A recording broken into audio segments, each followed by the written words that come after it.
towers that have been left behind by erosion. So to a geologist, these are actually not true hoodoos, but it's believed these oddly arranged boulders were called hoodoos, mainly for their impressive appearance and not their true geological definition. It really does give you the feeling of being in a land of giants.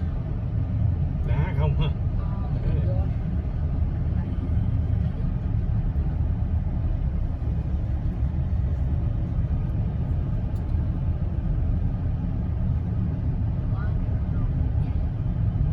Như một đường bay luôn á.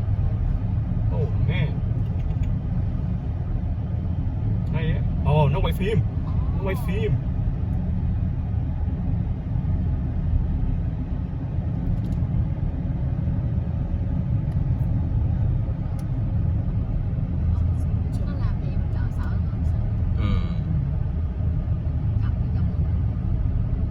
Here we are rolling down the hill towards Mammoth Hot Springs, and we should arrive pretty soon.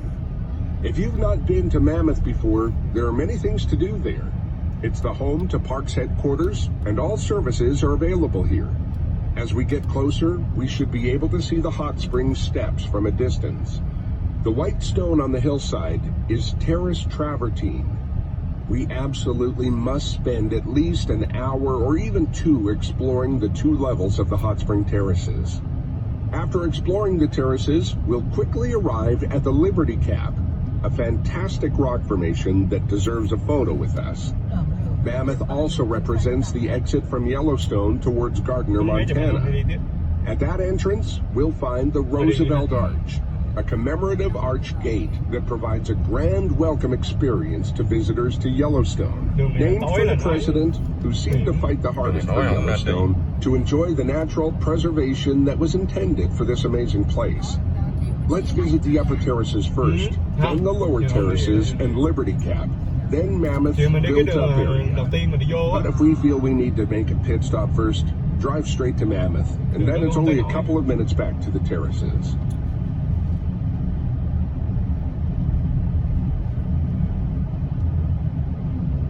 Ở đây an toàn này. Ở đây. Thường thường có mang gấu ở trong này. Không thiệt, thường thường nhìn giống như Yosemite.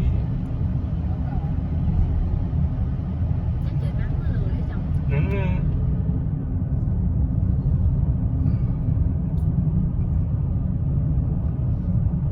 The next turn to the left after the bend is where we join the Upper Terrace Loop Drive.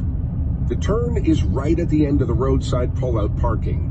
No RVs or trailers are allowed to be driven on this road. So if we're driving a large vehicle or pulling a trailer, we can park on the road and walk in if we like. If we're in a regular car, then we absolutely should go for it. The loop drive is just about 1.5 miles and brings us back to the entrance. Không biết nữa. Nhiều phải. Phải không?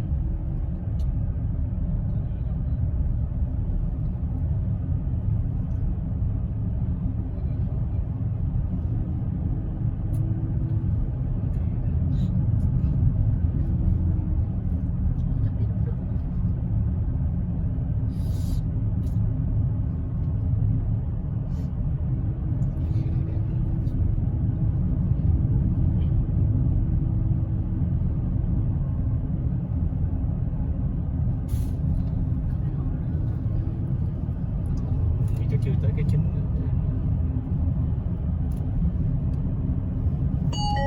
Rồi sắp tới cái đó. After we round the next hairpin corner, we'll start to see some of the lower terraces.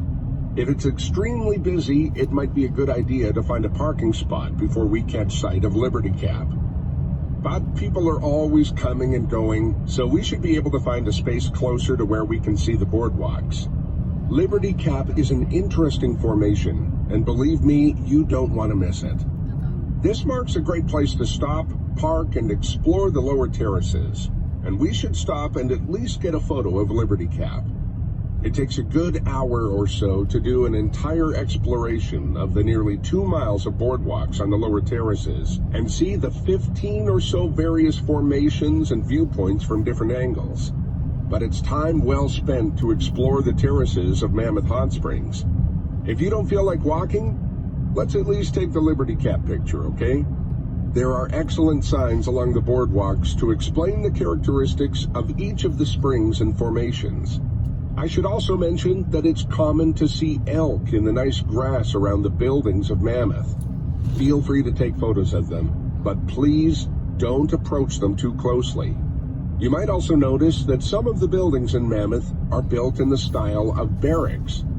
Of course, this is a reminder of how it was the Army that provided the first organized management of Yellowstone. Mammoth Hot Springs is a full-service location with lodging, gas, general store, post office, visitor center, and more. We'll turn right if we're going to continue the Grand Loop away from Mammoth, but I'll remind us again as we get closer to the junction.